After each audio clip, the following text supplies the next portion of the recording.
Olá, sejam todos bem-vindos. Eu sou a Kelly Morales e esse é o Alvocast, o podcast da Igreja Presbiteriana Alvorada. Como você sabe, o nosso objetivo aqui é que através desse bate-papo leve, descontraído, você possa crescer, amadurecer e, claro, conhecer um pouquinho da vida e das experiências dos nossos convidados. Nós já recebemos pessoas muito especiais, hoje não é diferente, temos um convidado muito especial, a gente ficou muito feliz dele ter aceitado o nosso convite. Mas antes de vocês ficarem sabendo quem está aqui na mesa do Alvocast, no dia de hoje vamos a alguns recados importantes. Você que ainda não é inscrito no canal, se inscreva, ativa o sininho das notificações, deixa o seu like, o seu comentário. É muito importante a sua participação para que o canal cresça e a gente cumpra com o objetivo que é alcançar cada vez mais almas para a glória de Deus. Tá bom? E um agradecimento especial também aos nossos patrocinadores, patrocinador Aruba, patrocinador Missão Alcance. Muito obrigada pelo apoio de vocês, por nos sustentarem sempre em oração. Você que deseja ser um patrocinador aqui do Alvocast, deixe seu comentário, a gente vai ter o maior prazer em estar conversando com vocês. Tá bom? Agora vamos ao que interessa. Nosso convidado é o seguinte, a gente sempre quando fala dele, nas entrelinhas assim, as pessoas sempre dão as mesmas características, que é, ele é muito inteligente. E eu vou mostrar para vocês como é que ele é muito inteligente. Olha esse currículo, mais de 25 anos de experiência em telecomunicações, tecnologia de satélite, redes governamentais, segurança interna, defesa, gerenciando equipes com mais de 50 profissionais em toda a Latam, com responsabilidade por metas de vendas de milhões, reportando-se à sua sede em Israel. Experiência funcional em gestão geral, vendas, marketing, serviços profissionais, experiência internacional obtida em todos os países da Latam, Estados Unidos e Israel. Amplo networking da indústria e telecomunicações na Latam e em nível corporativo e governamental em vários países da Latam. Eu acho que eu fiz jornalismo para ler com uma dicção trabalhada esse currículo tão elaborado. Glória a Deus pela vida dele. Quem está aqui comigo hoje é Russell. Muito obrigada pela tua presença no Alvocast, ter aceitado o nosso convite. Que Deus abençoe sua vida, que seja um momento aqui, que a graça de Deus se manifeste através das suas palavras. Amém, amém. Obrigado pelo convite. Você só não colocou aí no meu currículo que eu sou servo de Jesus. O mais Essa importante. é a mais importante. Essa é a cereja do bolo. Exatamente. Né? Servo cheio de fé. E a gente vai estar falando sobre isso hoje. E vamos começar já com isso, né? Eu queria que você me contasse aí como é que você conheceu Jesus, como é que foi a sua experiência e como é que isso transforma a sua vida até hoje. Bom, é uma longa história, né? Eu já tenho muitos anos de vida, mas eu nasci num lar evangélico, graças a Deus. Meus pais me ensinaram no caminho, eu cresci numa igreja presbiteriana também, parecida com essa nossa Alvorada. E desde cedo fui exposto à palavra de Deus, aos ensinamentos da palavra de Deus. E a igreja foi muito importante na minha vida. Fundamental, porque me ensinou a buscar bastante o estudo, a me desenvolver socialmente com as pessoas que eram ali da mesma igreja nossa. A gente sempre foi muito unido, a gente tinha um grupo muito grande e foi muito, muito bom para mim crescer na igreja. Eu acho que a igreja é fundamental na vida de qualquer pessoa e não foi diferente para mim. Eu conheci muita gente que até hoje é meu amigo, pessoas que crescemos juntas, nos desenvolvemos juntos. Eu era muito pobre, né? Eu e a minha esposa, a Elisa, né? Nós nos conhecemos desde criança, na mesma igreja, frequentamos juntos na mocidade e começamos a namorar nessa época, mais ou menos. Mas eu sempre conheci a palavra de Deus e cresci, estudei muito, e me formei, me casei. Depois eu esfriei na fé, cometi muitas coisas erradas e depois Jesus me restaurou novamente. Então é uma história muito interessante, tanto profissionalmente Sim. quanto espiritualmente. Nas duas áreas houve uma restauração de Jesus na minha vida. E isso foi fundamental para que hoje eu esteja no lugar que eu estou hoje, né? Então foi assim que eu vivi. Mas sempre na igreja, sempre buscando a Deus. E, obviamente, passei muitos anos afastado, não afastado da igreja, mas afastado de Jesus, afastado de Deus. Mas a palavra estava sempre dentro do meu coração e eu sabia, quando eu estava errado, que eu estava errado. E houve uma época que Jesus, então, me restaurou. E isso foi muito, muito bonito para mim, para minha família, graças a Deus. A gente vai pegar esse gancho, porque você falou, né? Teve um momento que você cresceu em berço cristão, mas teve um momento que você se afastou. E eu acredito que nesses altos e baixos a gente escuta muito a voz do Espírito Santo, o direcionamento de Deus, né? E se você em algum momento foi uma ovelha desgarrada, o Senhor foi lá e te trouxe de volta. Então, assim, vendo esse histórico da sua vida, eu acho que você tem muita história para contar, mas tem algum momento, assim, que foi o mais marcante na sua caminhada cristã? O mais marcante na minha caminhada cristã foi quando eu fui batizado com o Espírito Santo. Olha. Foi uma experiência, assim, para mim, absolutamente fantástica, né? Foi, assim, o ponto mais alto da minha experiência com Deus, sobrenatural, né? Porque a gente tem experiência com Deus todo dia, a gente acorda, respira, vive, come, faz a obra de Deus, fala dele, mas relacionamento com Deus é uma coisa que é muito importante ser cultivada. E depois que Jesus me restaurou e que eu estava vivendo uma novidade de vida, né, eu comecei a buscar muito o batismo com o Espírito Santo. Nessa época eu estava envolvido com uma outra comunidade e a gente tinha muita atividade lá. E eu estava envolvido também com a Adonep, que foi muito importante na minha vida também. E lá a gente buscava, né? A gente tratava de conhecer mais sobre o Espírito Santo, né? Que na época, quando eu estava na Igreja Presbiteriana, há muitos anos atrás, de Anchieta, a gente não buscava tanto. Quer dizer, não buscava a igreja oficialmente, mas a gente conhecia isso, sabia que existia, tinha interesse, mas nunca tinha provado esse batismo com o Espírito Santo. E teve uma reunião da Adonep, que foi até no Sheraton, daqui no Rio de Janeiro, um lugar maravilhoso. Quer dizer, eu fui batizado num lugar muito bom, que era o Sheraton. E que mesmo? Exatamente. No auditório do Sheraton, eu estava lá cuidando do som, junto com um pastor dessa comunidade. E lá tinha a ministração de uma pastora chamada Valnice Milhomes, não sei se vocês conhecem, ela estava lá ministrando.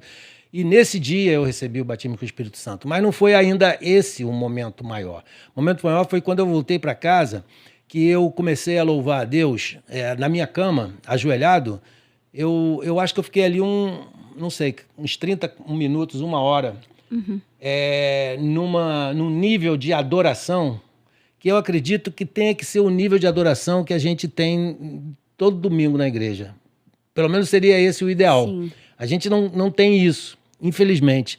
Mas aquele momento ali foi um negócio assim sobrenatural, Kelly, extraordinário. Né? Eu estava como se estivesse voando, sentindo assim a presença de Deus, o trono dele, luz. Eu enxergava uma luz enorme e eu cantava com uma voz que não era possível naturalmente.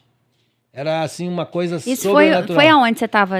Foi na minha igreja, foi na minha casa. Ah, na sua casa. Na minha casa, no meu quarto. E eu acho até que o pessoal que estava lá na casa falou, será que ele não vai parar de cantar? A gente tenta até achar palavras para explicar esses momentos tão sobrenaturais que a gente vive com Deus e não tem, né? Não tem. É uma coisa assim, tipo, eu acho que isso é parte do céu, sabe? Quando a gente estiver adorando a Deus, é uma coisa assim. Porque é uma coisa sobrenatural, Kelly, você não tem noção. Depois que eu tive essa experiência, eu sempre, nos momentos de adoração na igreja, acho que não foi o suficiente. Sim. Porque não foi... Porque tem como você ir mais. Ou seja, a minha escala cresceu. Né? Se era de 0 a 10, agora é de 0 a 1 milhão.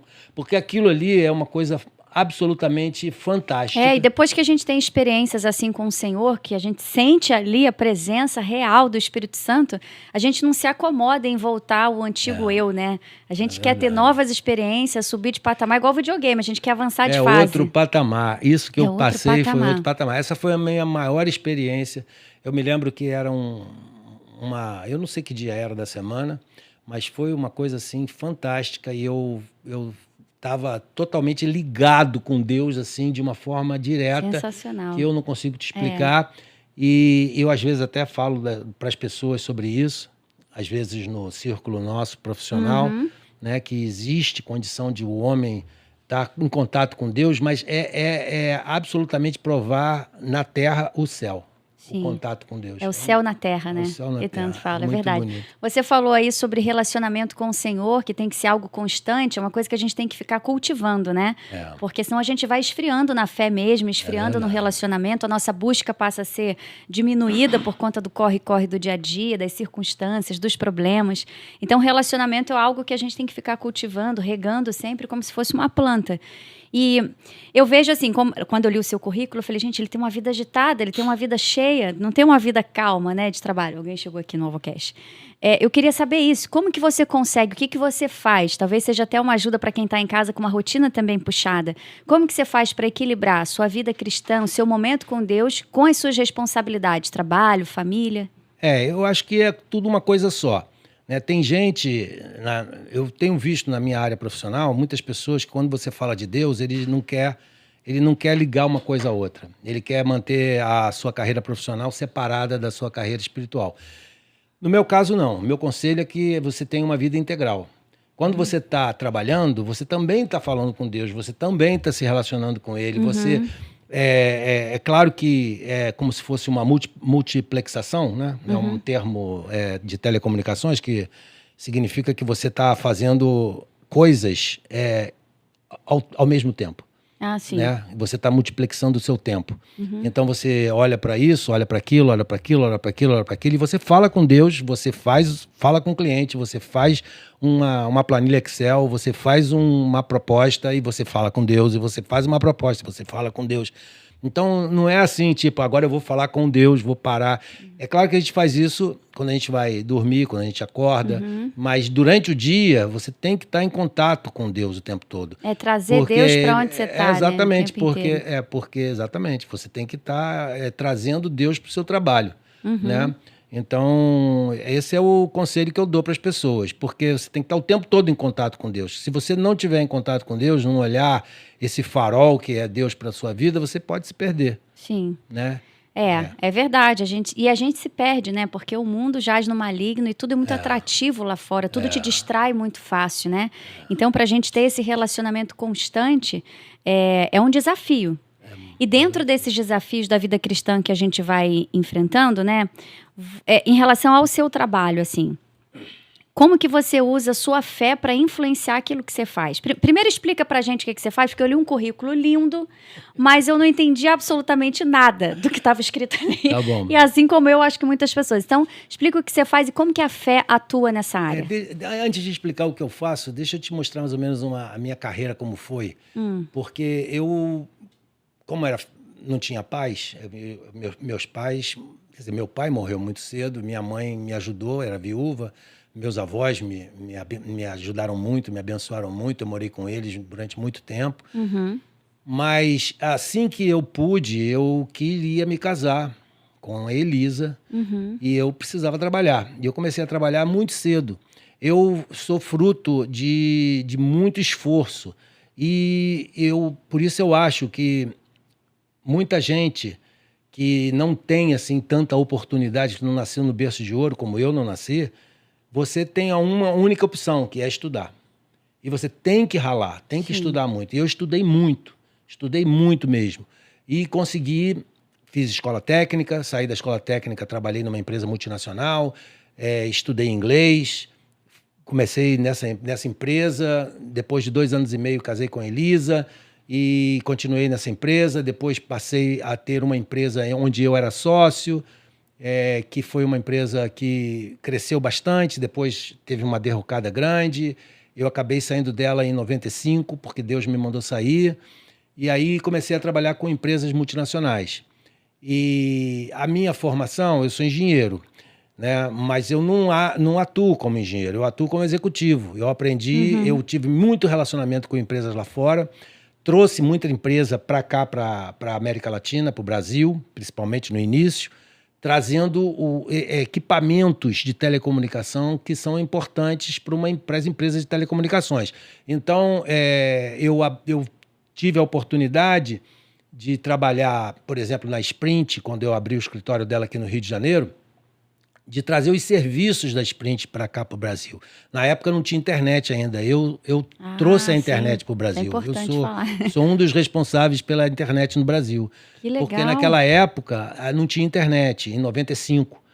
Né? E a gente começou a vender canais de comunicação para se conectar à internet para a Embratel. Vendemos para a Embratel, trouxemos também para cá, para o Brasil, a internet. A internet, não vou explicar aqui o que é a internet, mas é uma grande rede de endereços que faz com que os pacotes que transitam pela rede cheguem até os servidores que têm conteúdo. Então, isso a gente trouxe para o Brasil em 96, 97, e eu então comecei a ser executivo que gerenciava não só a venda, como também a empresa. Nessa empresa Sprint, depois ela se transformou em Global One, eu cheguei a ser o presidente dela aqui no Brasil. Entrei lá como vendedor em 95, né? Eu saí dessa empresa que era a empresa que eu tinha uma participação sem nada. Foi um milagre que Deus fez na minha vida. Um milagre total. Quer dizer, você saiu sem nada de uma empresa e de repente você estava se vendo presidente da outra. Eu saí falido. Por quê? Não foi exatamente assim. Foi um pouco... processo. Um processo. Porque pelo fato de eu estar numa empresa como um dos sócios, minoritário, mas um dos sócios, e a empresa está com muitas coisas erradas, e também a minha vida que estava errada, acabou que a gente foi, digamos assim, muito mal. Depois de um período de auge, a gente começou a decair muito. Foi quando Deus começou a trabalhar na minha vida, eu me arrependi. E aí passei por um deserto. Um deserto onde a gente orava, Ezequiel 37, Vale dos Ossos Secos. Sim, porque profetizar, né? Isso, exatamente. Então a gente passou por esse período que foi um período terrível na minha vida, na vida da minha esposa. Impactou muito a gente, principalmente ela. A gente não tinha dinheiro para pagar a conta, a gente não tinha dinheiro para pagar a escola das crianças, a gente não tinha nada, a gente foi ajudado pelo meu sogro, né? E por alguns amigos que nos ajudaram. Mas mesmo nesse deserto você conseguia ver Deus? Mas nesse deserto a gente já estava vendo Deus, porque a gente já estava com a vida restaurada. Mas profissionalmente ainda estava naquela empresa que estava decaindo. Sim. E a gente ficou lá até pagar as dívidas com bancos, pagar dívidas com fisco, pagar dívidas com funcionários. E ali a gente passou um deserto aí de 1990 a 95, pagando contas, pagando dívidas, vivendo... Na peleja, né? Vivendo ali, sendo sustentado por corvos, como foi Elias. E a gente passou por aquele deserto. Foi uma coisa, assim, muito boa, porque nos ajudou, mas doeu muito. Nos depurou, mas também doeu muito. O deserto dói, mas também te limpa. Mas também vira testemunho, né? Porque gerar um testemunho dói. Então, você passou por uma fase difícil para estar contando isso, edificando a vida de outras pessoas. E aí, em 95, Deus falou para mim assim, sai. Né? Eu não aguentava mais aquela vida. E aí nós já tínhamos pago a maior parte das dívidas da empresa. E eu não me sentia mais na obrigação de continuar ali. Sim. Ela era uma empresa de um amigo meu, que a gente montou depois que saiu da universidade. Cresceu muito, chegou no auge em 88, em 89, mas começou a cair com a abertura de mercado que o Collor fez em 90. A gente vendia equipamento para empresas no Brasil, que não podiam comprar lá fora. Quando elas começaram a poder comprar lá fora, a nossa empresa aqui não tinha como competir. Foi aí que a gente começou a cair. E aí, em 95, eu falei para o meu sócio, olha, eu vou sair. Deus mandou sair, eu vou sair. Era março de 95. E eu não tinha para onde ir. Né? Eu me lembro que eu estava em casa com a minha esposa e Deus colocou uma paz tão grande no meu coração e ela falou, mas você vai para onde? Eu falei, não sei. Só vou, né? Eu vou sair. Deus mandou sair, eu vou sair. E saí.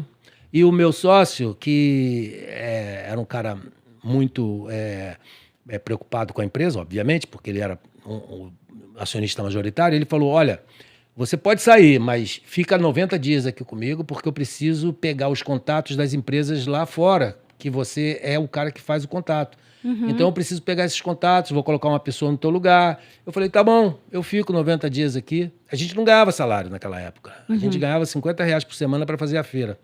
Era muito difícil.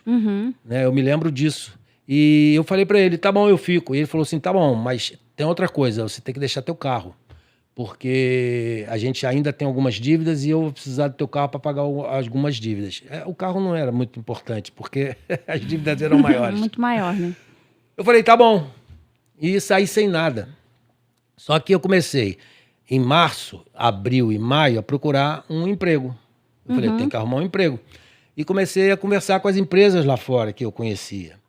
E Deus abriu a porta na Sprint, uma empresa multinacional que queria vir para o Brasil, queria abrir um escritório aqui no Rio de Janeiro.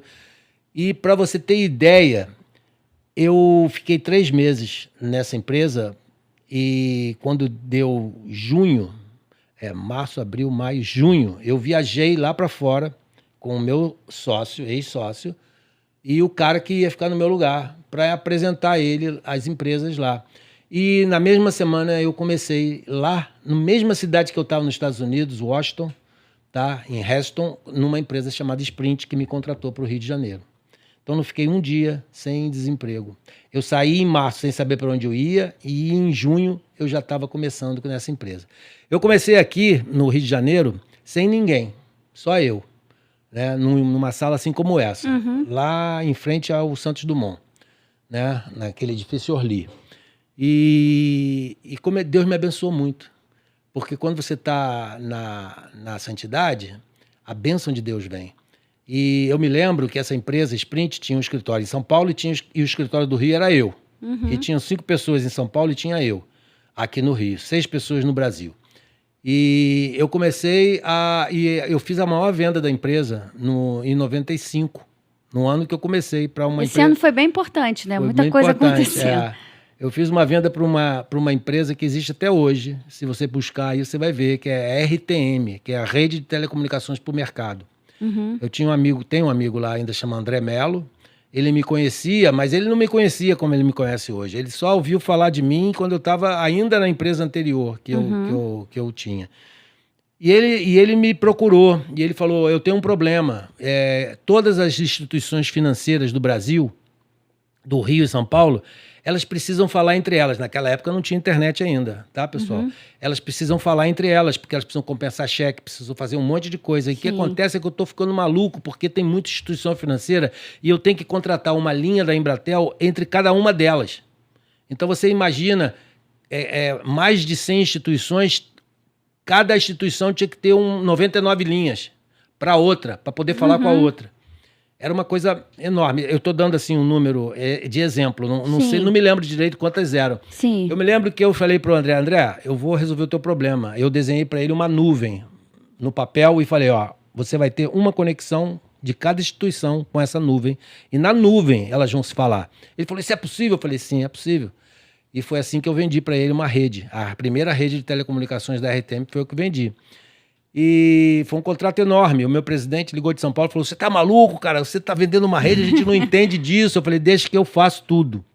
Eu vendo, eu vou fazer o contrato, porque eu estava vendendo uma rede, mas a rede não era nossa. Eu vendi a ideia, eu fui comprar no mercado. Entendi. As plataformas. Então eu fui nas plataformas, eu comprei PABX da Siemens, comprei rede de pacotes da Newbridge, e montei essa rede para a RTM no Rio e São Paulo. E essa rede foi um sucesso. E aí meu nome começou a ser ventilado lá nos Estados Unidos. Pô, esse cara é bom, tal. O presidente veio aqui, queria me clonar. E falou, quero te clonar para botar em cada escritório da Sprint no mundo todo. E daí, eu fiz tudo, de A a Z. Né? Eu sou um cara assim que eu gosto de participar de todas as etapas. Eu vendi, eu comprei, eu implementei, eu estava na frente, eu dei suporte técnico, aquilo tudo. Foi ótimo. Sim. A empresa cresceu. No ano seguinte, eu vendi a primeira rede para hoje, o que é o banco... na época era o Banco Bozano Simons, que tinha comprado um banco no Sul chamado Banrisul, que depois foi vendido para o Santander. Tá?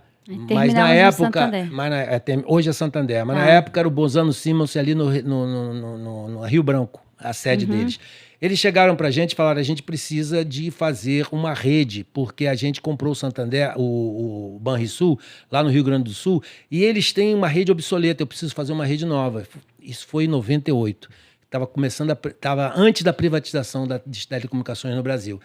E aí a gente ganhou essa licitação lá com o Banrisul, lá com o Bozano. Ganhamos, foi uma coisa doida, porque foi um projeto de 60 milhões de dólares, a empresa nunca tinha vendido tanto. E Deus me deu isso, foi Deus que me deu. Fruto disso, contratamos pessoas do próprio Bozano para dentro da Global One. A Global One cresceu no Brasil, teve que montar escritório, além do Rio de Janeiro, teve que montar em Belo Horizonte, Curitiba, Porto Alegre, Campinas.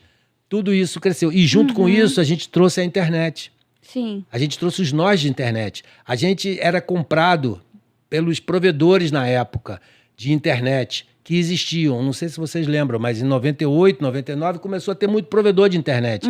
Hoje os provedores de internet são Vivo, Claro, Sim. Embratel, você tem... Mas na época eles não eram provedores de internet, porque as empresas de telecomunicações brasileiras, elas estavam se preparando para o celular e elas não tinham esse potencial, esse portfólio de serviços de internet. Então os mandiques da época, os América Online da época, o Universo Online era meu cliente. A América Online era nosso cliente, Mandic era nosso cliente. Todos esses provedores pequenos hoje não existem mais, porque foram comprados por empresas maiores. Existe o Universo Online ainda. O Universo Online existe, a UOL. A UOL foi meu cliente, foi um cliente muito grande nosso. A gente vendia horrores para a UOL, né, na época. E então, com esse projeto do Bozano, aí meu nome ficou cada vez maior dentro da empresa. Chegou em 98, isso já estava em 98, chegou no mês de 98, o nosso presidente, que era o presidente da Global One Brasil, ele saiu da empresa, porque as empresas celulares começaram a aparecer. Celular A e B, né? Então, tinha muita empresa surgindo na época da privatização e precisava de gente executiva. E o nosso presidente da época saiu e o cargo ficou vago. Foi aí que houve uma situação muito complicada, eu vou contar para vocês, porque eu era o gerente do Rio de Janeiro e não tinha nada a ver com a sede da empresa no Brasil, que era em São Paulo.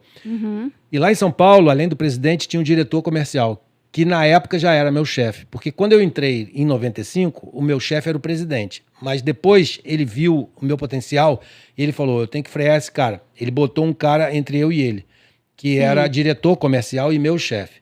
Quando ele foi embora, o natural é que o diretor comercial assumisse a presidência e eu, que era gerente do Rio, de repente assumisse a diretoria comercial, mas reportando a ele. Mas os Estados Unidos queriam me botar sendo chefe dele. Isso foi muito complicado. E chegou a acontecer, né? Aí eu tenho o poder da oração. Teve um dia, chegou a acontecer, porque o presidente mundial, ele decidiu que eu seria o novo presidente do Brasil. Mas aí, a gente estava orando lá em casa, né? Chamamos o pastor Aloysio para orar lá em casa e a gente estava orando e o pastor Aloysio estava lá orando de joelhos. Por quê? Porque na vida a gente tem que saber que tudo tem tempo certo, sabe, Kelly? E eu não estava preparado para ser o presidente ainda. Apesar de ter todas essas bênçãos de Deus e todos os resultados que eu estava apresentando, aí não estava preparado para ser o presidente. Até porque eu não conhecia São Paulo. Eu era o gerente do Rio e como gerente do Rio eu trouxe esses projetos para a empresa. Mas não conhecia os clientes em São Paulo. Tinha muito cliente em São Paulo já, porque eram os provedores de serviço, que eu te falei. A gente cresceu a rede toda e São Paulo é que gerenciava tudo isso. E aí eu fiquei com medo, né, de assumir a presidência. E chamamos o pastor Aloysio para orar. A gente estava orando lá em casa às 6 horas da tarde, quando eu recebi uma ligação de uma das minhas colegas americanas, que falou, Russell, você não sabe o que aconteceu. Eu falei, o que aconteceu? O nome dela chama Mary Gramaglia. A Mary chegou para mim e falou assim, olha, o Greg Willert, que era o presidente, foi mandado embora. Ele foi mandado embora da empresa. E ele era vice-presidente, na realidade, vice-presidente das Américas. Ele não era presidente global. Ele era o VP das Américas. O VP das Américas, ele é o chefe dos presidentes de cada país. Então, ele era o chefe do presidente do Brasil, que tinha saído, que estava com a cadeira vaga. Ah, sim. Então, esse Greg Willert, ele decidiu que eu seria o novo presidente do Brasil. Olha. Isso foi 1h da tarde. A gente começou a orar às 3h da tarde e às 6h da tarde ele foi mandado, às 5h da tarde ele foi mandado embora. E ele foi mandado embora da empresa e não homologou a minha posição como presidente do Brasil. E por isso a Mary me ligou. Russell, ele foi mandado embora e não mandou para o RH que você é o novo presidente. Eu falei, calma, Mary, não tem problema, Deus sabe o que faz. E foi isso que aconteceu. Eu não fui novo presidente. A presidência continuou vaga. E aí, o vice-presidente também foi mandado embora. A cadeira de vice-presidente ficou vaga também. Então ficaram as 2 cadeiras vagas. E demorou muito para a empresa colocar uma outra pessoa no lugar do vice-presidente, porque primeiro teria que ocupar a cadeira do vice-presidente para depois ocupar a cadeira do presidente do Brasil, do vice-presidente da América Latina. E aí, quero ver se eu encurto, mas tinha um cara que era o meu chefe, que era alemão.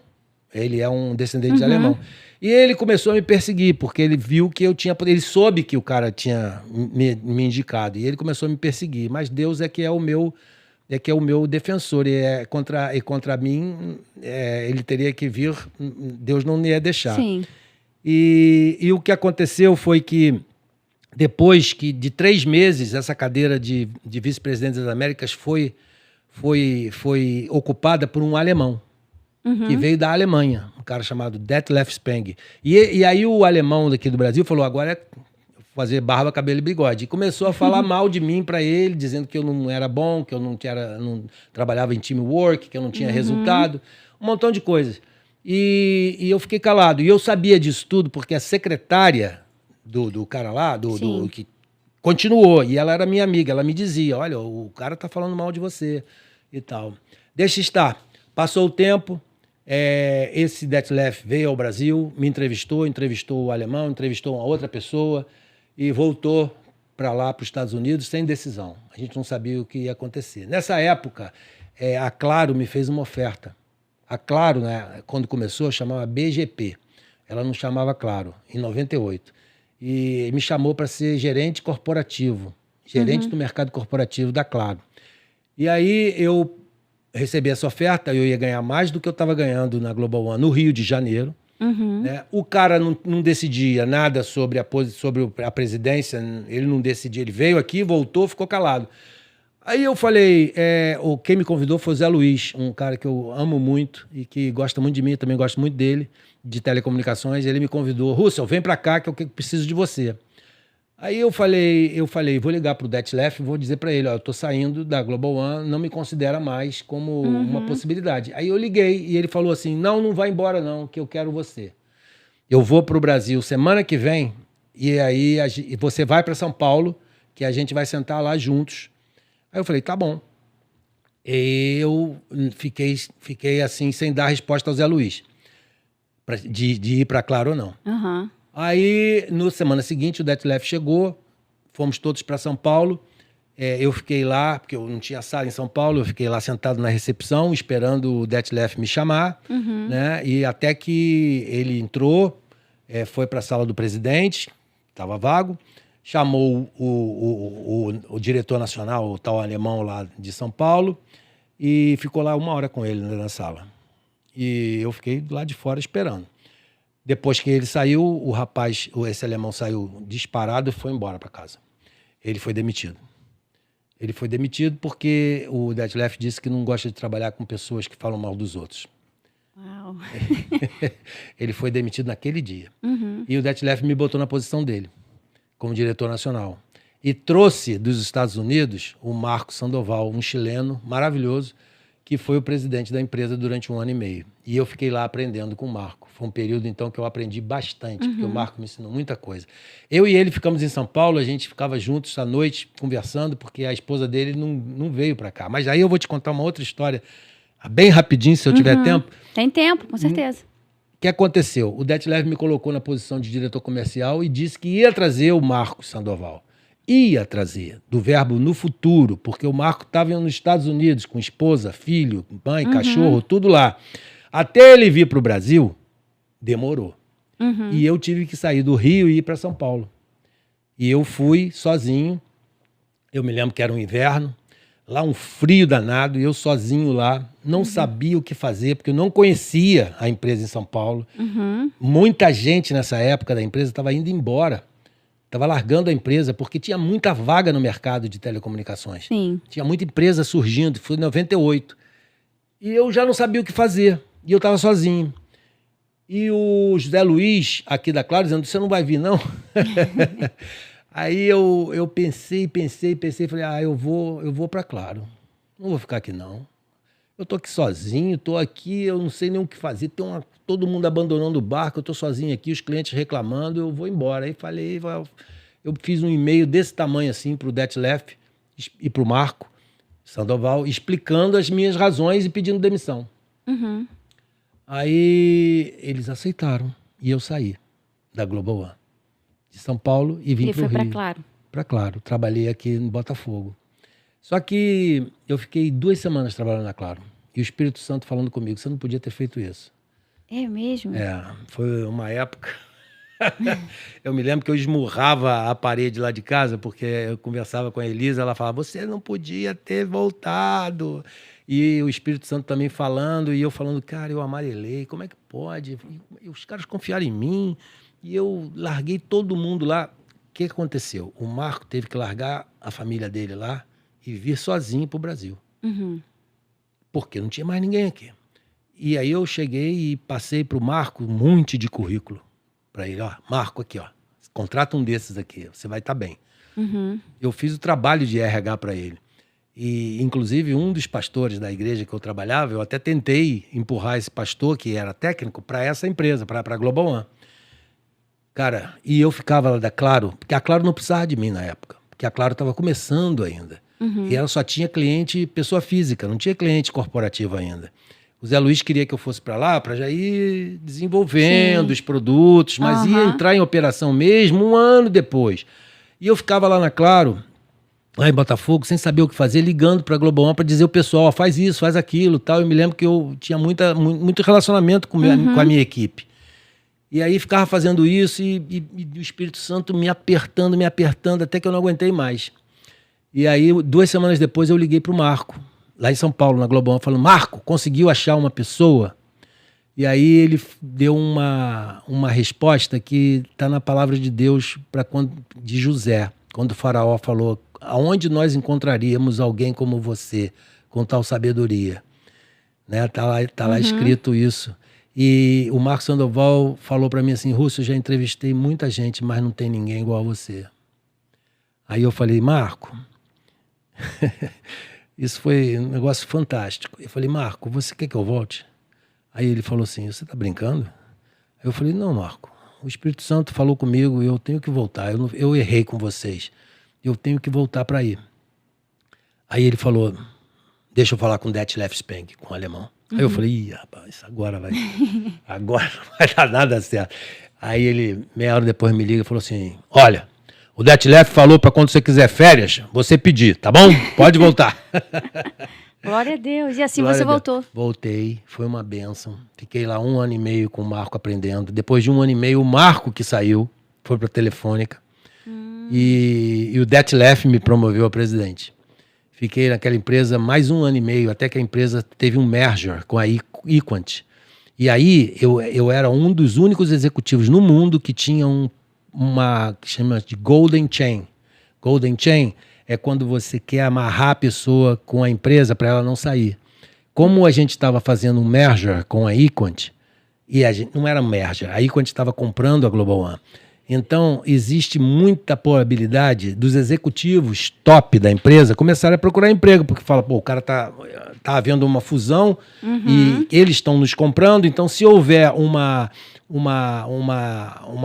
2 executivos para uma mesma posição, eles vão dar preferência ao executivo da empresa que está comprando e não da que está sendo comprada. Sim. Então, eles falaram assim para mim, olha, nós vamos fazer o seguinte, nós vamos te dar esse Golden Chain, tá? Se você não ficar na sua posição, a gente acha uma outra para você, igual ou melhor.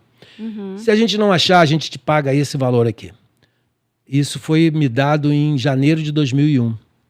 E eu não achava que ia sair. Eu achava que eu ia continuar sendo presidente da empresa junta, da Equant Global One junta. Mas Deus sabe o que faz. Chegou em julho, por questões políticas, eles preferiram o da Equant. E aí me ofereceram a possibilidade de ir para os Estados Unidos. Né? Na época, as minhas filhas eram adolescentes, a gente decidiu não ir. Eu ia ser o VP da América Latina. Aquela posição que era ocupada pelo Greg Wirt lá atrás ia ser minha. Eu passei de... E aí preferiu não ir pelas crianças? Preferi não ir porque nunca foi meu objetivo morar lá, as crianças também não queriam, ia ser muita confusão. E ainda tinha outro problema. Eles lá não garantem o seu emprego. Você pode trabalhar 2 meses e o cara pode falar, tchau, obrigado. Valeu. Tá. Muito incerto. Então. Muito incerto. E aqui eu tinha um pacote enorme. E esse pacote era exatamente os anos que eu tinha perdido naquela empresa que eu saí, que decaiu. Tá? Deus me deu, eu saí de lá sem nada. E Deus me deu de volta. Todos meus quase 10 anos de trabalho lá. E aí eu saí da empresa e vim trabalhar no Rio de Janeiro novamente, numa empresa de satélite que era de Israel. Trabalhei 17 anos lá, depois trabalhei em mais outras 2 empresas e hoje estou numa outra empresa de Israel, sendo vice-presidente da América Latina. Então, respondendo àquela tua pergunta inicial, eu passei de engenheiro para empresário e de empresário para executivo. E hoje continuo sendo executivo de uma empresa multinacional. Meu trabalho é venda, é gerência, é motivação, é conversar com as pessoas. Nessa época que eu era presidente da Global One, eu tinha 300 pessoas debaixo de mim aqui no Brasil. E eu tinha que gerenciar toda uma empresa, incluindo vendas, pré-vendas, engenharia, pós-vendas, finanças, RH e legal. Tá? Tudo isso reportava a mim aqui. Era uma organização completa. Já na Gilat, que foi a empresa que veio depois, eu comecei como vice-presidente de vendas do Brasil. Vice-presidente de vendas do Brasil. Passei a presidente do Brasil. Depois passei a presidente da América Latina. E isso foi de 2001 até 2017. Uau. É isso aí. É isso aí. Uma pregação, né? Uma pequena pregação linda e maravilhosa. Olha, você estava falando, eu fui viajando aqui nessa história, tanto que pode ver os outros episódios do Alvocast. Eu nunca fico tanto tempo em silêncio, não é não, Rod? Não é? O pessoal tá aqui, eu não fico em silêncio, não. Eu interfiro, eu falo, mas eu fui viajando na sua história, porque em cada detalhe do que você traz, a gente consegue ver Deus agindo, Deus falando e Deus direcionando. E fica alguns ensinamentos aqui para quem está assistindo, né? E até edificando a minha vida mesmo. A gente consegue entender através do seu testemunho, da sua história de vida profissional, a importância da gente fazer tudo debaixo da direção do Espírito Santo. Você falou, eu saí de uma empresa e aí Deus me incomodando, falando que não era para sair, que não era para ter feito isso, e voltou. Então, quando a gente faz as coisas debaixo da direção do Espírito Santo, Deus mostra qual caminho a gente tem que seguir e, o mais importante, qual é o tempo certo de seguir esse caminho, né? Porque, às vezes, Deus revela a promessa que a gente vai viver, só que Ele não fala o tempo em que a gente vai viver. Deus anuncia aquilo que é o projeto que a gente vai viver, mas Ele não fala quando. E, nesse processo, a gente se prepara. Acho que você ganhou muita experiência para chegar onde você chegou hoje, tudo dentro do tempo de Deus, mas porque você se permitiu ser usado dentro desse direcionamento do Espírito Santo. E a cereja do bolo para mim dessa história foi que Deus restituiu. Você falou aí que você saiu de uma empresa, né, que estava em declínio, e aí o Senhor restituiu tudo aquilo que você perdeu nesse novo trabalho, com esse novo cargo, recebendo esse novo direcionamento. É assim que Deus faz com a gente, né? Deus é um Deus que tira, mas depois dá em dobro, restitui. Na realidade, não foi Ele que tirou, né? Na realidade, eu perdi porque aquilo tudo que eu tinha era ilusório.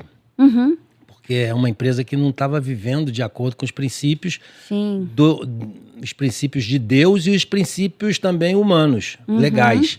E quando Deus dá, e quando você vive esses princípios, Ele dá. E não só restituiu, porque essa parte que você mencionou foi só a restituição, mas o que Deus me abençoou depois foi muito além. Muito além. Então, Deus dá muito além daquilo que a gente imagina, do que aquilo a gente pensa e que a gente espera. Então, eu fui muito abençoado nos anos seguintes. Que eu vim para o Rio e comecei a trabalhar aqui na Gilat. Eu fui muito abençoado. E sempre fazendo menção do nome de Deus. Sempre fazendo menção. Eu me lembro que uma vez eu recebi uma placa da empresa de melhor... Na Global One eu também recebi placa de melhor executivo, né? Me mandaram para San Martin com a minha esposa e a gente foi para o que eles chamam de President's Club, que é um clube só dos executivos top da empresa. Mas na Gilead eu também recebi uma placa muito bonita como Salesman of the Year, em 2005, vendedor do ano. Né? E eu recebi do presidente da empresa, do fundador, lá em Israel. E naquela época foi uma venda, assim, a nossa unidade aqui do Brasil foi a que mais se destacou no mundo inteiro. E eles me deram essa placa. E quando eles me deram essa placa, eu dei o testemunho lá. Né? E eu dei o testemunho, agradeci a Deus, falei... Várias vezes foram. Essa vez foi... Eu falei de Deus, mas não pedi o pessoal para orar. Mas teve um outro ano, porque vários anos eu ganhava. Ganhei vários anos. E eu fazia palestras lá para a empresa. Porque cada presidente de cada unidade tinha, assim, tipo, 45 minutos para fazer uma apresentação como foi o ano. E a minha apresentação era a mais concorrida de todas. O pessoal queria ir lá porque eu começava a apresentação falando de Deus, fazia a apresentação corporativa e no final fazia novamente uma palavra sobre Deus. Eu já falei de Davi, já falei de vários episódios bíblicos que tem a ver com Israel, né? Porque eu estava lá em Israel. Sim, é. E teve uma época que eu fechei um negócio enorme. E eu me lembro que eu falei para o pessoal assim, olha... Esse negócio não foi eu que fechei, foi Deus que deu pra gente. De formas que nós vamos todos nos levantar, porque se essa empresa teve esse negócio, é porque Deus deu. E eu quero que cada um de vocês se levante em respeito a Deus, não vamos ficar aqui um minuto sem falar nada. Sério? O auditório assim com umas 200 pessoas. E todo mundo se levantou. E o Amiran, que eu amo muito, aquele homem, fundador da Gilead, ele é agnóstico. E eu tinha altas conversas com ele sobre isso. Ele olhou para mim, ele estava no primeiro banco. Ele olhou para mim e falou assim, eu vou levantar porque você está falando. Ele levantou e ficou quieto, em respeito. Mas todo mundo se levantou e todo mundo agradeceu. Que momento, hein? Foi um momento muito especial. E depois desse minuto eu orei. Eu orei pela empresa e agradeci a Deus pelo negócio. Então, eu acho que Deus não dá a glória dele para ninguém. Não. A glória é dele. Exatamente. E a gente tem que saber, quando ele dá a gente as coisas, as bênçãos, a gente tem que dar a glória a ele. Porque dele, por ele, para ele, são todas as coisas. É para ele. Então eu falei, Senhor, eu quero ir orando em inglês lá na frente de todo mundo, dando a ele a glória que é devida a ele. E Deus honra, né? Quando nós somos luz no nosso trabalho, na nossa vida pessoal, na nossa vida profissional, onde Deus colocar a planta dos nossos pés, Deus honra. E eu vejo através da sua história e do seu testemunho, né? Eu acho que o seu caminhar no trabalho é quase que um ministério, né? Você testemunhar do agir de Deus. A Elisa, que está aqui, Elisa é a esposa do Russo, como ele falou, está aqui no Alvocast, sentada e sempre testemunha, né, Elisa? Sobre o antes e o depois, como Deus abriu as portas, como Deus sarou, como Deus levantou e como Deus honrou. E aí eu queria... Bom, nessa história não tem como eu não pedir isso, assim. Dá para ver claramente que você se dispôs a ser usado pelo Espírito Santo, abriu a porta do seu coração e é luz no seu ambiente de trabalho. Então, se você pudesse dar um conselho para cristãos que querem ser luz no local de trabalho, o que você falaria para eles? Bom, a primeira coisa é que eles têm que viver o evangelho. Tem que dar exemplo. Porque liderança... Se você quer ser um líder ou se você quer um executivo, você tem que dar o exemplo. Você não pode liderar pela força, você tem que liderar pelas ideias e pelo exemplo. Então, na vida executiva, na vida profissional, se você quer ser usado por Deus, você tem que dar o exemplo. Você tem que viver em conformidade com o que Deus exige da gente. Sim. Então, esse é o primeiro ponto. Se você fizer isso, o resto vem. Entendeu? É claro que você tem que se esforçar, é claro que você tem que trabalhar, é claro que você tem que estudar, é claro que você tem que fazer todas essas outras coisas, mas se você viver em conformidade com a palavra de Deus... Você já está sendo luz, né? Já, porque não adianta falar, você tem que viver. Eu falo muito, né? Porque sou vendedor, então falo muito. Então, quando eu estou com os meus amigos, eu falo muito de Deus, porque as pessoas... não vem em Deus, mas Deus se revelou através de dois livros. O primeiro, que é o livro, que é a palavra de Deus, que é a Bíblia, que não contém a palavra, ela é a palavra de Deus. E o segundo é o livro das obras de Deus, que é toda a criação. Esse livro está descortinado para quem quer que queira Todo mundo ver. tem acesso, né? Todo mundo tem acesso, mas tem muita gente, e eu não consigo entender como muitos dos meus amigos não conseguem ver isso. Sim. Que Deus criou, porque tem que ter sido alguém que tenha criado, né? Porque nós que somos engenheiros e somos racionais e somos pessoas que raciocinamos a respeito dos sistemas e dos mecanismos, não podemos acreditar que essa caneca aqui surgiu aqui Do nada, né? porque deu bilhões de anos, então ela surgiu aqui. Isso para mim é uma ignorância total. O cara falar uma coisa dessa, ele tem que ter uma fé absurda no imponderável. Não pode, porque nada acontece sem trabalho. Nada acontece sem projeto. Se você quer fazer uma rede de telecomunicações, a primeira coisa que você tem que fazer é um projeto. Se você quer construir uma casa, você tem que fazer um projeto e depois você tem que construir ela. Como pode um ser humano sofisticado como nós, como pode uma célula sofisticada como a nossa, uma proteína que é composta de vários centenas de aminoácidos, a coisa é fantástica. É um absurdo de fantástico, é um absurdo de inteligência, de tecnologia para criar um negócio desse. Sim. Nascer sozinho. Então eu sou apaixonado por Deus. Né? Eu acho que quando eu estiver no céu, eu vou falar assim, amigo, eu quero entrar na escola aí de ciência. Eu quero aprender como é que você desenvolveu isso tudo. Porque é uma coisa assim absurda. Sim. A vida é um milagre.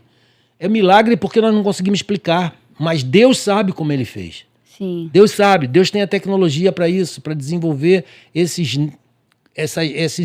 sistemas complexos que conseguem, ao mesmo tempo, se reproduzir, ter amor, ter vergonha, sentimentos que não dá para explicar fisicamente, né? Nem quimicamente, mas que Deus fez. Então, como pode um homem ou uma mulher não ver na obra de Deus a mão dele e ele? Como Romanos fala, essas pessoas são indesculpáveis. Né? Quando chegarem na presença de Deus, vão dizer, não, mas a gente não conhecia. Como não me conhecia?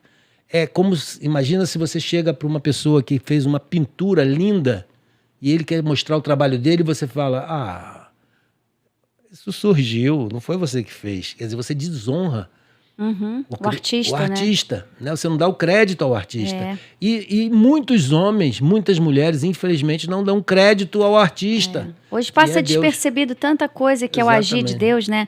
Não só em relação ao que o Senhor fez, essa natureza tão maravilhosa, mas a gente deixa passar despercebido o cuidado de Deus na nossa vida, no dia a dia.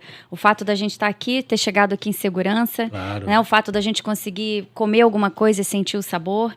Então, isso é valorizar o artista, né? Porque o Senhor é o grande criador de todas as coisas e está todos os dias criando algo a nosso favor, fazendo as coisas cooperarem ao nosso favor e passa despercebido mesmo. Eu queria saber o seguinte agora, eu queria saber, diante dessas dificuldades que você já enfrentou na vida profissional e as dificuldades do dia a dia, porque a Bíblia é muito clara falando que no mundo tereis aflições, mas tem de bom ânimo porque eu venci o mundo. Então, diante dessas aflições diárias que nós passamos, qual o versículo que te sustenta? E por que esse versículo? Boa pergunta. Não vim preparado para essa pergunta. Eu acho que o Salmo 23 fala muito, né? O Senhor é o meu pastor e nada me faltará. Eu vivo a vida muito despreocupado. Eu não sou uma pessoa assim preocupada com o dia, não, porque eu entrego nas mãos de Deus, né?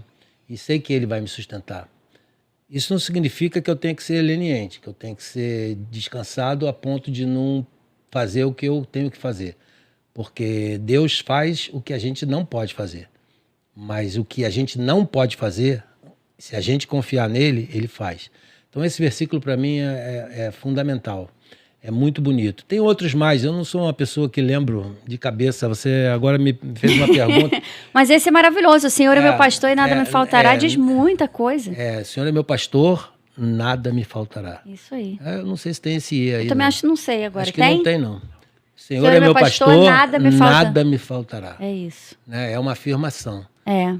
Esse é para mim. E é bonito demais, fala muita coisa, fala ao nosso coração. Mas tem muitos versículos lindos na Bíblia. Eu já falei para você, minha memória ela não é boa. Mas quando você lê, você se identifica com a palavra de Deus em vários outros versículos. Sim. E eu queria saber, pegando ainda esse gancho bíblico, vamos imaginar que você vai bater um papo com um personagem da Bíblia para se parecer mais com ele. Dizem que a gente se parece com quem a gente convive, né? Nós somos reflexo das 5 pessoas mais próximas do nosso universo. Então, você quer ser parecido com quem a ponto de escolher essa pessoa para bater um papo? Que personagem bíblico? Eu quero ser parecido com José, né, amor? Por quê? Porque a minha vida é muito parecida com a dele, né? Comecei lá de baixo e Deus me colocou em situações absolutamente, digamos assim, destacadas por causa dele. Por causa dele. Legal. Por causa dele. Então a minha vida parece um pouco com a de José. José, antes de ser honrado, sofreu um período de humilhação, né? Antes de Deus exaltar, Deus permitiu a desonra. É verdade. Mas a gente sabe que todas as coisas cooperam para o bem, né? Daqueles que amam a Deus. Amém. E assim foi na sua vida. Mas José foi melhor do que eu, muito melhor do que eu. Eu não posso me comparar a ele, não. Eu gostaria de ter sido igual a ele, mas ele... Porque eu não sou perfeito, mas ele foi muito perfeito. A gente não vê quase nenhuma falha na vida de José, né? Ele foi um jovem correto, ele foi um irmão misericordioso, que perdoou. Ele conseguiu enxergar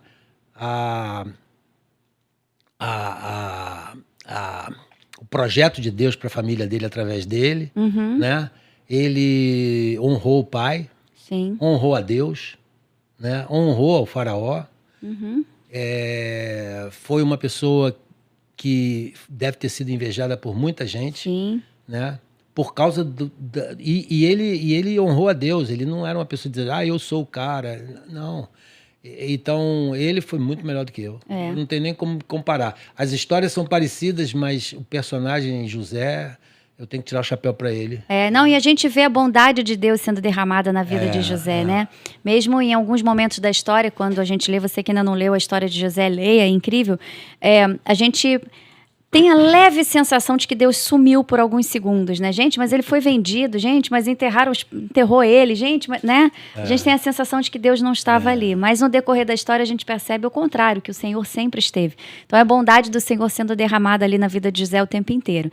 Deus tem muitas características, além da bondade, da misericórdia. Eu queria saber de você qual é a característica mais bonita que você vê em Jesus.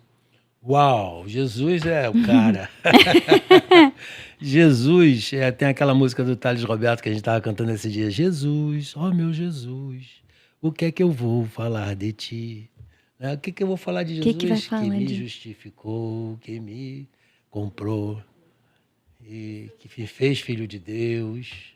Jesus é o cara. Jesus é... Quem não conhece Jesus devia conhecer. Cara, eu estava falando com a minha esposa esses dias que a Marta pisou muito na bola. Eu vou te explicar por quê. Vamos entender, Marta. O que Marta vacilou? Ela vacilou porque ela estava diante do Criador do Universo. Cara, se eu tivesse chance de estar diante do Criador do Universo... Não se distrai com nada mais, né? Não interessa, cara. Nada mais. Pra que comida? Deixa a faz comida sentido. pra lá. Faz todo sentido. Ela tinha que sentar perto de Jesus e falar, cara, eu vou aprender. Mas não quem é que vai fazer comida para esse batalhão de homem? Não sei. Sim. Não vai ser eu. E Jesus, se quisesse, fazia aparecer a comida. Porque ele criou todas as coisas. Você está diante de Jesus e você se preocupar com o que vai comer? É verdade. E quantas Martas, às vezes, nós experienciamos no dia a dia, vivemos e nós nos tornamos Marta de vez em quando. Exatamente. E né? tem muita mulher que quer defender Marta. Eu não quero julgar a Marta, porque ela estava com uma boa intenção. Boa intenção não significa que você está fazendo a melhor coisa, a melhor escolha. Boa intenção não é boa ação, né? Não, mas não é a melhor escolha. Ela fez a escolha errada e Jesus falou para ela, a Maria fez a escolha certa, você não fez. Né? E é verdade. Jesus é a coisa mais linda que existe. Jesus é aquele que nos salvou, aquele que nos amou, é nosso irmão, é nosso Criador. Não tem para explicar, não tem como explicar. Jesus é maravilhoso. Eu sou apaixonado por ele. Ele é um homem de verdade. É um homem com H maiúsculo. É o único homem que tem. Porque ir para a cruz... Corruptível, ir para a cruz, sofrer como ele sofreu, ficar longe do Pai como ele nunca tinha ficado. E nós estamos falando de ficar longe espiritualmente, não materialmente, mas mesmo assim, tomar uma pancada como ele tomou, e ficar longe do Pai, e ainda ter força para perdoar as pessoas que estavam ali. Cara, ele merece toda a nossa adoração, todo o nosso louvor. Não tem nome. E Deus mesmo disse, não existe nome maior do que esse. Né? Paulo falou que não há nenhum nome na terra pelo qual a gente possa ser justificado que não o nome de Jesus. Sim. Então Jesus é tudo, é tudo. E às vezes a gente passa tão corriqueiro, né, nesse nome tão poderoso, né? E a gente não usufrui como deveria. O nome de Jesus é muito poderoso. Esquece de usar em determinadas situações, né? É verdade. A caminhada cristã, eu acho que é isso. É você aprendendo cada dia, dia após dia, o poder que tem o nome do Senhor Jesus. Dia após dia você aprende a adorar em espírito e em verdade. Então. Dia após dia você se aproxima mais. O que você acha mais bonito na sua caminhada cristã? Não na sua, vamos generalizar. O que é mais bonito na caminhada de um cristão? O mais bonito é você viver viver o objetivo de Deus para o homem. Né? O homem foi criado para glorificar a Deus, para viver Deus. E quando a gente imagina que glorificar a Deus, muita gente pode pensar, eu estou glorificando a Deus. Não, na realidade você está recebendo de Deus aquele momento adorável onde você está podendo contemplar a formosura de Deus, a glória dele. Sim. Isso não tem valor. Para um ser humano, quando não está em contato com Deus, ele não está vivendo o objetivo para o qual ele foi criado. Sim. E aí ele não consegue se realizar. E perde o foco, né? Ele aí fica refém do nosso inimigo e recebendo objetivos ou prazeres ou vida que é muito inferior àquela que ele poderia ter. Sim. É como se você tivesse uma Ferrari andando a 10 km por hora. Ótimo exemplo. Entendeu? Ou seja, ela não desenvolve, porque ela não está fazendo o que ela deveria fazer. Sim. Então, o homem, quando está em contato com Deus e vivendo na vida cristã, ele consegue ser... Não totalmente ainda, porque infelizmente a gente ainda vive debaixo do pecado. Nós somos pecadores. E o pecado nos afasta de Deus. E nos impede de atingir os 200 km por hora que uma Ferrari teria. Então você não está com 10, mas está com 50, está com 100, está com 120, está com 180, mas não está com 200. Sim. Porque você ainda peca. A gente ainda peca, infelizmente. Né? Mas, pelo menos, você já conhece o caminho, já sabe do plano de Deus para a nossa vida, do Espírito Santo, que é a coisa mais maravilhosa que tem, é o Espírito Santo que vive dentro da gente. Então, você vive a vida já participando de coisas que você vai ter no céu. Né? Já vive no céu. Aquela experiência que eu tive com o Espírito Santo, que eu comentei no início, aquilo ali é um negócio absolutamente fantástico. Infelizmente, as pessoas não conhecem isso. Não sabem o que é. Muito pouca gente sabe. Né? Não estou falando só no meio cristão, estou falando da humanidade em geral. Não conhece. Se a humanidade conhecesse aquilo, ia falar para o carnaval. Para que eu quero de você? Ia falar para o jogo. O que eu quero de você? Ia falar para qualquer coisa. Porque Deus é o máximo. Amém. É o máximo que uma pessoa pode querer. É o máximo que ela pode querer. E ela atinge o máximo dela quando ela está em contato com Deus. Então, por isso que eu acho que a coisa mais sublime no relacionamento cristão é o relacionamento com Deus. Amém. E se Jesus estivesse aqui, ele está. Mas imagina que ele está na sua frente agora. Qual a primeira coisa que você falaria para ele? Eu não ia falar nada. Acho que eu ia cair. Eu ia cair e falar para ele ter misericórdia de mim. Porque ele é muito bom. E é isso. Se eu pudesse ficar com ele muito tempo, eu ia perguntar muita coisa, mas eu primeiro ia adorá-lo. Amém. Ele merece a minha adoração. A gente fica sem fôlego, sem palavras, né? Eu ia adorar Tamanha ele a muito. presença. Eu ia adorar ele muito. Ia pedir permissão para tocar, como o João Batista falou, né? Ele não tinha nem permissão. E João Batista foi o nascido de mulher, o maior. E ele disse que ele não tinha autoridade para amarrar a sandália de Jesus. Olha só. Então eu não posso nem chegar perto dele.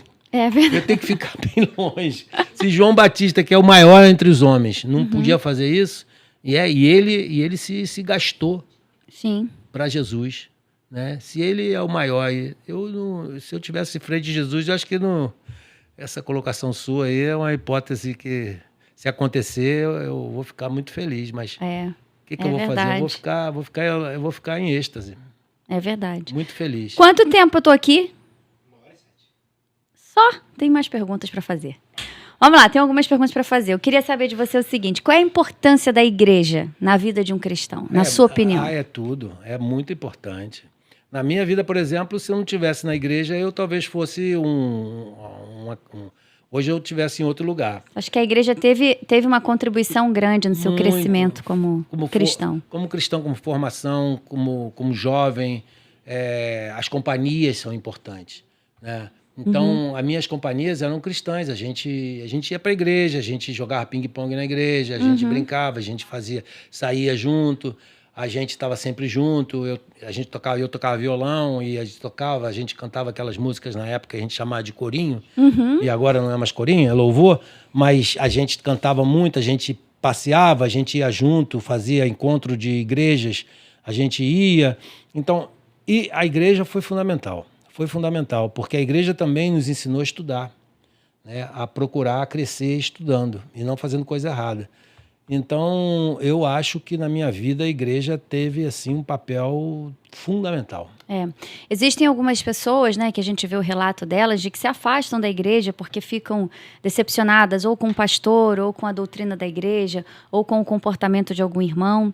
Eu acho que perde um pouco o foco, né? Você mencionou uma coisa aí que realmente acontece. Eu participei de uma igreja durante 20 anos que eu fui muito abençoado lá. Recebi muita palavra de Deus. Abençoei também a igreja bastante. Não só financeiramente, mas também trabalhando lá. Sim. Orando, estando junto. Mas saí de lá porque vi que a liderança infelizmente não priorizava? Primava. Não primava por viver a palavra. Esse é um tema meio polêmico, mas eu queria tocar nele rapidinho. O que faz uma igreja perder a importância diante do Senhor, na sua opinião? Perder a importância? Eu acho que ela não perde a importância, não. Deus continua achando que a igreja é importante. As pessoas é que deixam o caminho de Deus. E o que faz uma igreja seguir esse caminho? Poder, corrupção, aquelas três coisas que derrubam um homem, né? Dinheiro, poder e mulher, né? E no caso da igreja, na maioria das igrejas, é poder e dinheiro.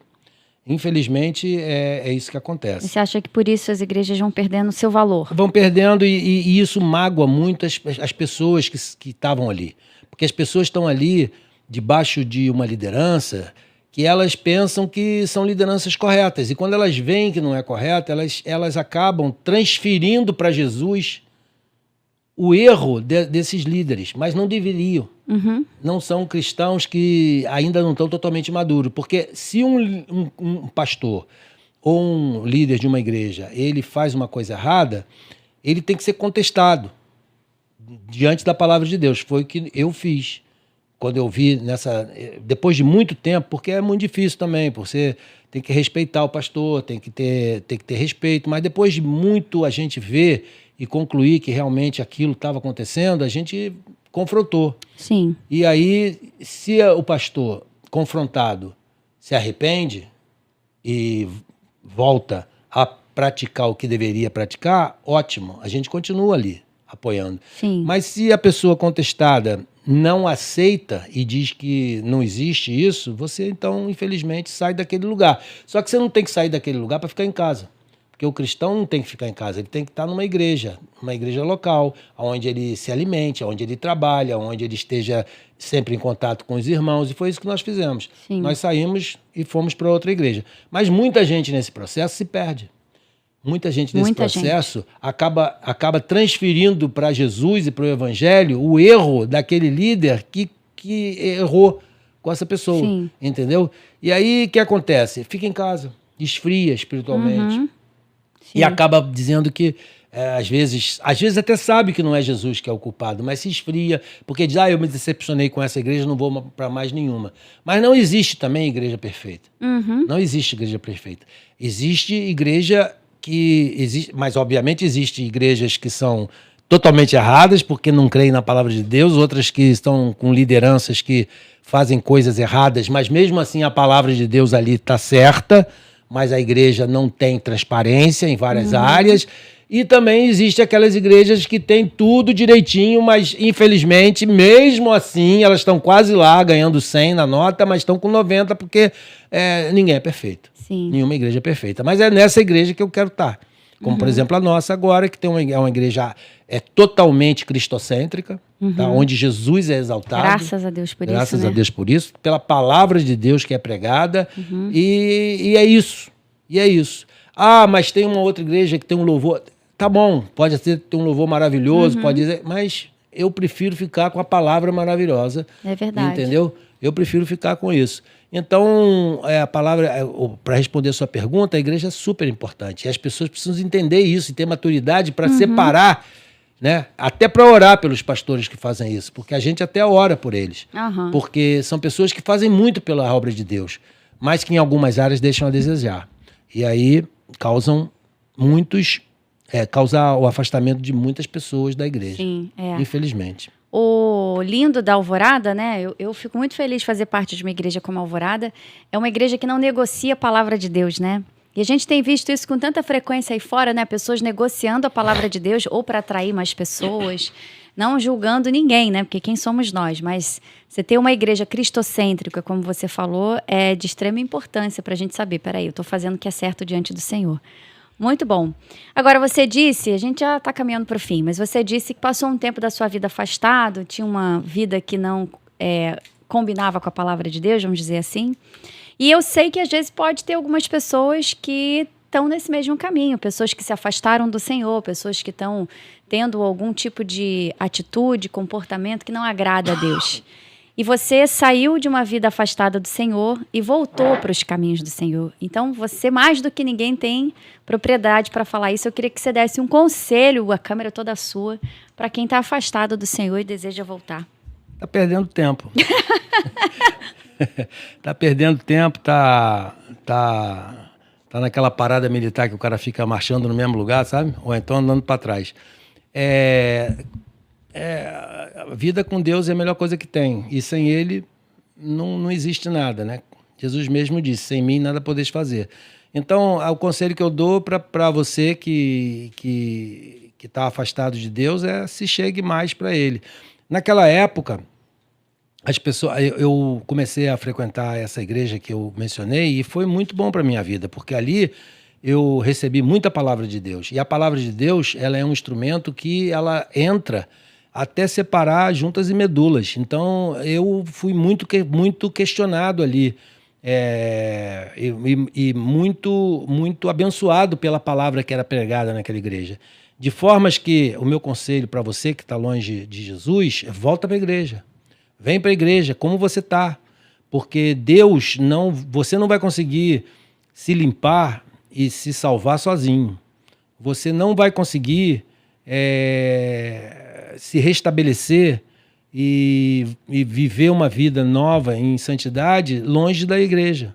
Você precisa vir para a igreja, sujo, do jeito que você está, nessa situação, porque a palavra de Deus vai te limpando, vai te depurando, e a palavra de Deus vai te desafiando a você a ir mudando a sua vida. Foi isso que aconteceu comigo, e eu, obviamente, já cresci no Evangelho, já tinha muita coisa da palavra de Deus no meu coração, e quando eu comecei a buscar mesmo a Deus nessa igreja, essa palavra veio dentro de mim e ela foi me mudando, foi germinando dentro do meu coração, a ponto de eu ter cada vez mais vontade de chegar mais perto de Deus. Amém. E quando a pessoa fica longe, afastada da igreja, então aí ela não tem essa vontade, né? Mas quando ela começa ela começa a ver a ação do Espírito Santo na vida das outras pessoas, ela fala, eu também quero fazer parte disso. Amém. E aí foi assim na verdade. minha vida. Então o conselho que eu tenho para você é, sai dessa vida,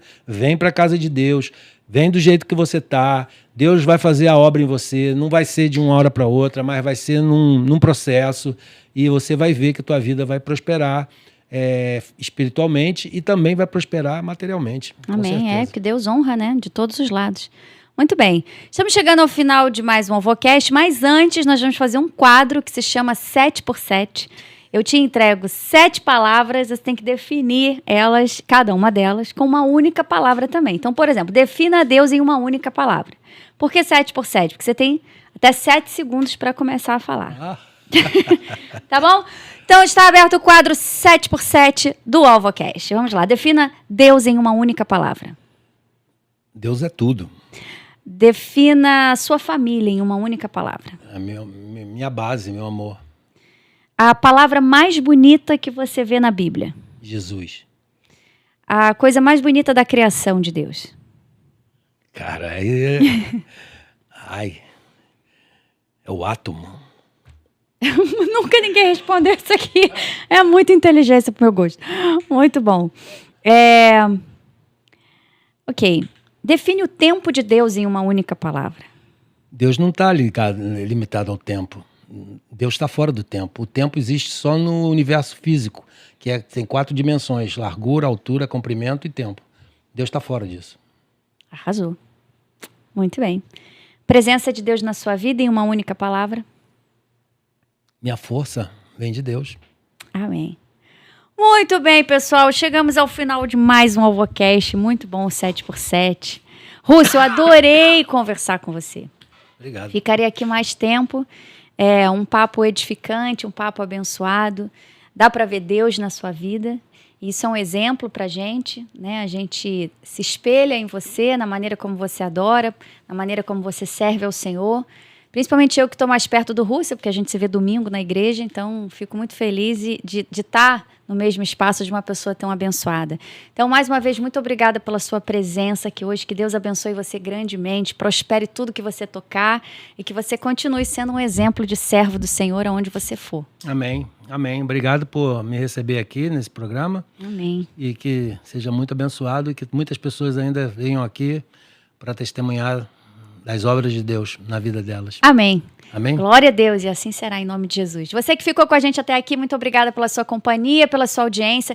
Que Deus abençoe grandemente a sua vida. Mais uma vez, não esquece, se inscreva aqui no canal, ativa o sininho das notificações e divulga esse programa para pessoas que precisam ser edificadas pela palavra de Deus. E vamos seguir firmes nessa missão de conquistar cada vez mais almas para a glória do nosso Deus, tá bom? Que Deus te abençoe. A gente vai ficando por aqui. Até a próxima, se Deus quiser.